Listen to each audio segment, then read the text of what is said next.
अब हम स्टार्ट करने जा रहे हैं न्यूमेरिकल नंबर 16.6।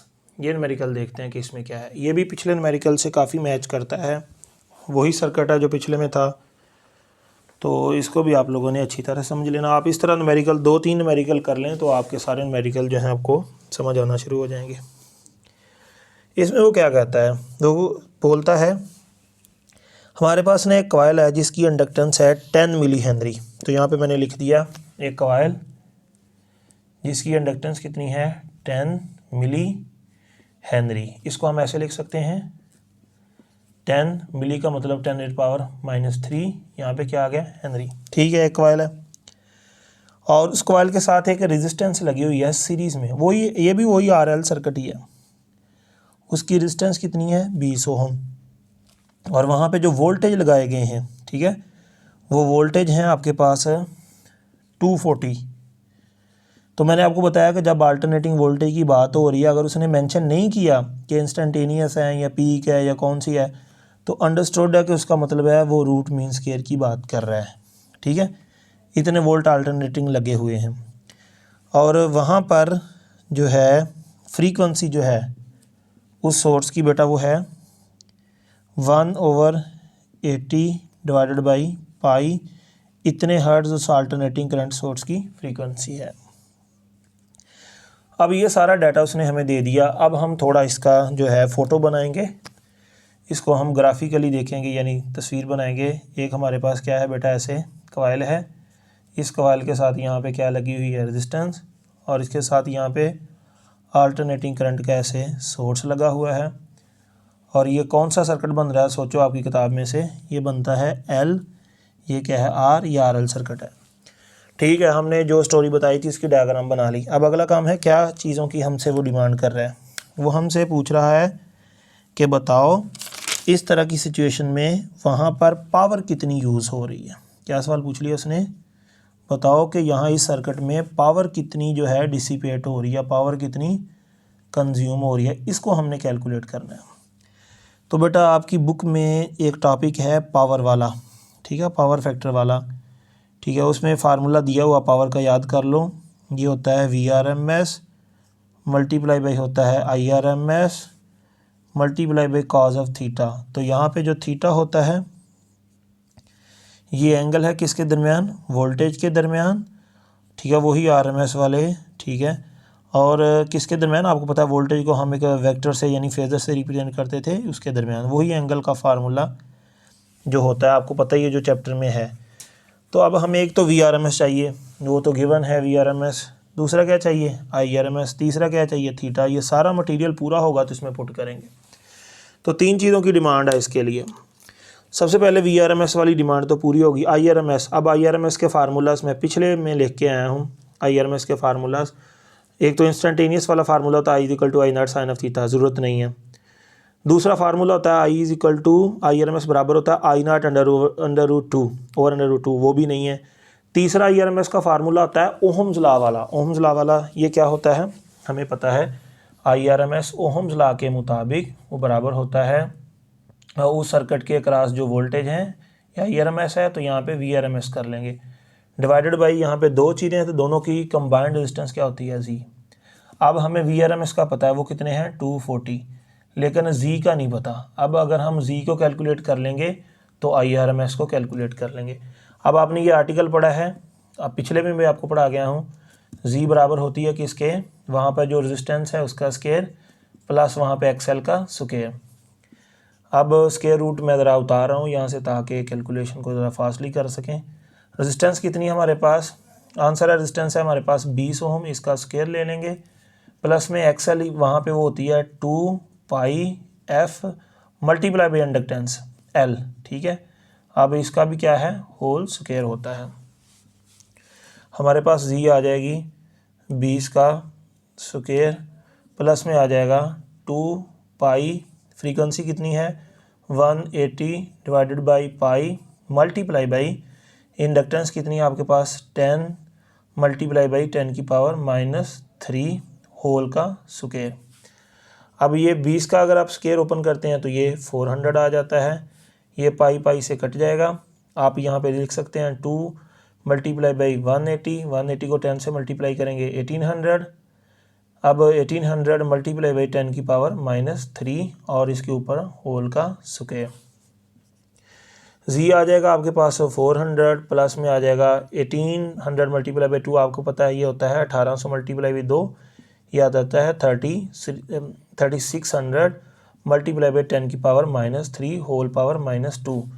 अब यहाँ पे जी आ जाएगा 400 प्लस में आ जाएगा, ये आपको पता है 3600 है, यानी 3600 मल्टीप्लाई बाई 10 पावर -3।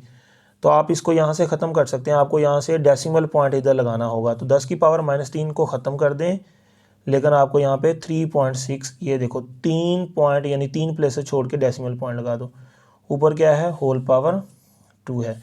तो आपको पता है पीछे से स्क्वायर रूट आ रहा है, तो स्क्वायर रूट तो हमें लेना ही है ना इसका। तो बेटा जब इसके अंदर इस तरह आप स्क्वायर ले लेंगे, ये तो स्क्वायर हमने ओपन कर दिया, इसका भी स्क्वायर लेंगे, तो यहाँ से बेटा जब जमा करके आंसर निकालेंगे, इसका आंसर आ जाएगा जी 20.32।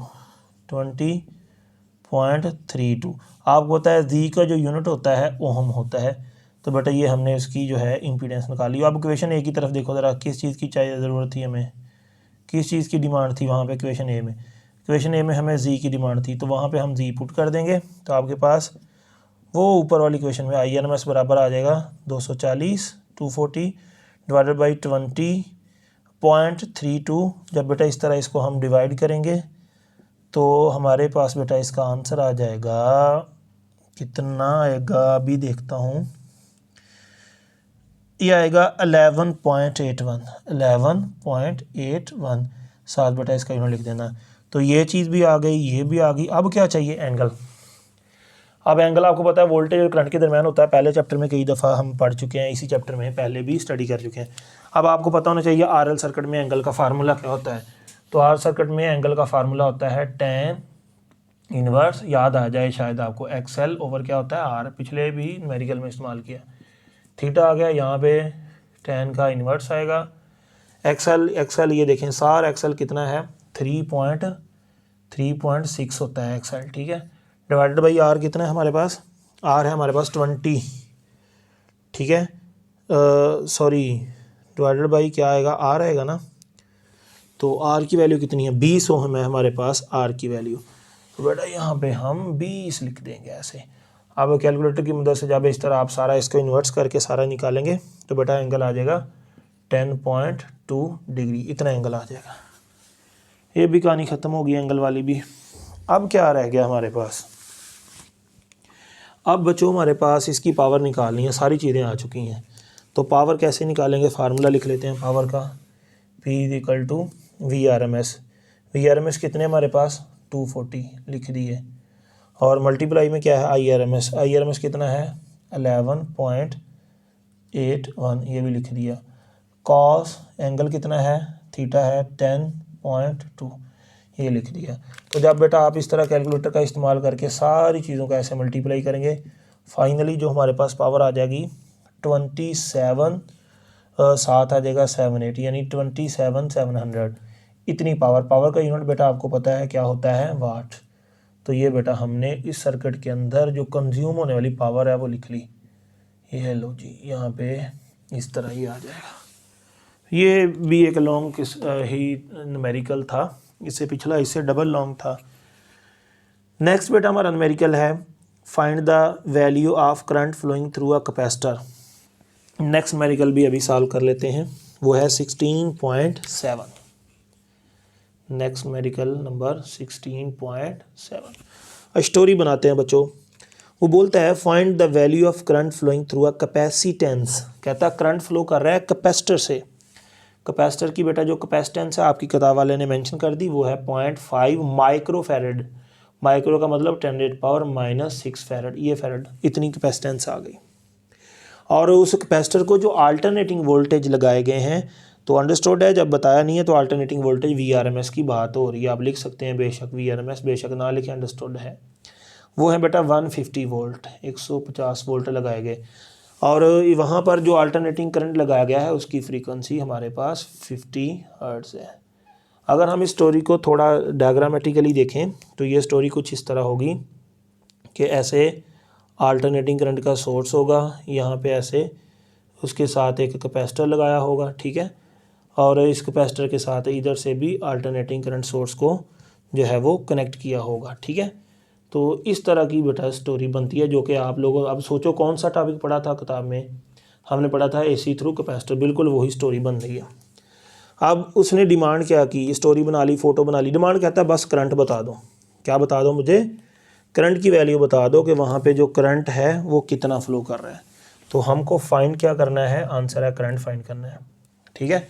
अब आपसे उसने कहा ही नहीं कि कौन सा करंट है, पीक वैल्यू है, इंस्टेंटेनियस है, तो अंडरस्टूड है कि यहाँ पे जो हमने करंट फाइंड करना है, जब वो मेंशन नहीं कर रहा तो ये करंट कौन सा है, IRMS करंट है।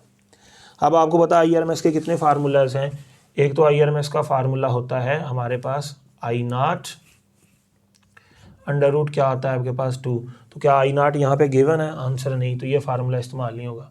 IRMS का एक और फार्मूला बचता है ओहम्स लॉ वाला, वो क्या है, वो है आपके पास उस सर्किट के क्रॉस जो वोल्टेज है IRMS है, तो VRMS डिवाइडेड बाई क्या है, उसकी रेजिस्टेंस, चूँकि यहाँ पे अकेला कैपेसिटर लगा है तो कैपेसिटर की जो रेजिस्टेंस होती है वो XC होती है।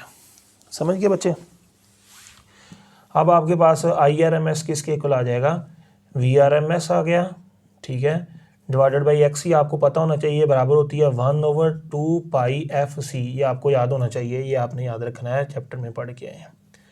IRMS आ जाएगा आपके पास VRMS, ये ऊपर चली जाएगी रकम 2 पाई F इंटू C, यहाँ से आपके पास IRMS जो है वो आ जाएगा VRMS कितना है, VRMS है हमारे पास 150, मल्टीप्लाई किया है 2, मल्टीप्लाई में क्या है, पाई होता है 3.14, मल्टीप्लाई में क्या है F कितना है आपके पास 50, मल्टीप्लाई में कैपेसिटेंस कितनी है 0.5 इंटू 10⁻⁻6। तो ये सारी चीज़ें हमने पुट कर दी, ये इसको इससे मल्टीप्लाई करें, इसे करें, सारा कुछ करने कराने के बाद फाइनली आपके पास आंसर आ जाएगा 0.024। चूँकि यहाँ पे करंट है तो बच्चों करंट का यूनिट हमारे पास क्या होता है, एम्पेयर होता है। तो ये हमने वहाँ जो सर्किट के अंदर कैपेसिटर से गुजरने वाला IRMS यानी रूट मीन स्क्वायर करंट की वैल्यू थी, वो बेटा हमने यहाँ पे कैलकुलेट कर ली है। तो ये बेटा न्यूमेरिकल नंबर था हमारे पास 16.7। नेक्स्ट न्यूमेरिकल है आपके पास 16.8, ठीक है, उसको भी हम देखते हैं क्या उसमें करना है।